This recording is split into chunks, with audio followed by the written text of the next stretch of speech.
নমস্কাৰ স্বাগতম জনাইছো মোৰ আন এটি নতুন ৰেচিপি ভিডিঅ'লে আৰু আজিৰ ৰেচিপিটো হ'ল ফলামগুৰ দাইলৰ সৈতে খাৰ দিয়া ব্ৰইলাৰৰ মাংস। ইয়াৰ কাৰণে মই লৈছো 300 গ্ৰাম ব্ৰইলাৰৰ মাংস। ফলামগুৰ দাইলখিনি মই আগতেই বইল কৰি লৈছো আৰু ইয়াৰ কাৰণে মছলা লাগিব নহৰু, পিয়াজ, জলকীয়া, নিমখ, হালধি আৰু কলাখাৰ। এতিয়া মই কাঢ়ি এখনত মিঠাতেল গৰম হ'বলৈ দিছোঁ আৰু মিঠাতেলখিনি ভালকৈ গৰম হোৱাৰ পিছত মই ইয়াত মাংসখিনি দি অকণমান ৰঙা হোৱাকৈ মই ফ্ৰাই কৰি ল'ম।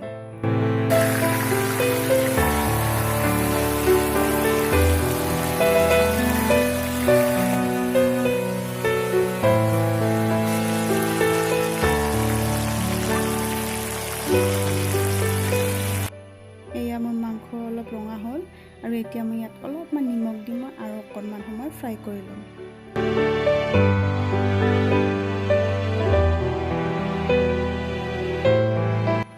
এয়া মোৰ মাংসখিনি ৰঙাকৈ ভজা হৈ গ'ল।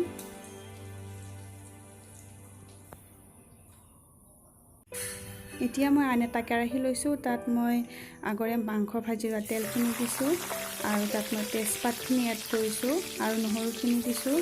দি পেলাই মই অকণমান ৰঙচুৱা হোৱালৈকে মই ফ্ৰাই কৰিম এইখিনি। নহৰুখিনি মোৰ ৰঙা হৈ গ'ল। এতিয়া মই ইয়াত এড কৰিম কাটি থোৱা কেঁচা পিঁয়াজখিনি আৰু এড কৰিম মই 2টা কেঁচা জলকীয়া আৰু মই এতিয়া এইখিনি ভালদৰে ভাজি ল'ম।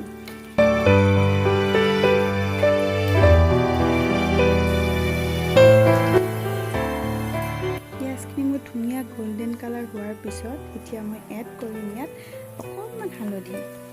এইখিনি আৰু অকণমান ফ্ৰাই কৰি ল'ম মই। এতিয়া এড কৰিম মই আগতে বইল কৰি লোৱা ফলামগুৰ দাইলখিনি।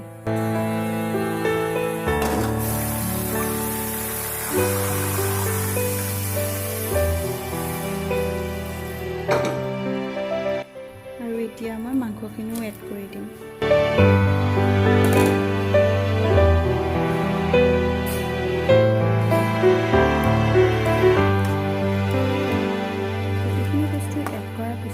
এতিয়া মই আঞ্জাখন ভালকৈ উতলিব দিম আৰু এতিয়া মই এড কৰিম কলাখাৰ।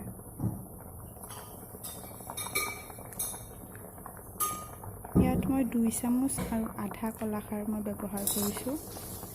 এতিয়া আঞ্জাখন আৰু এবাৰ ভালকৈ উতলিবলৈ দিম।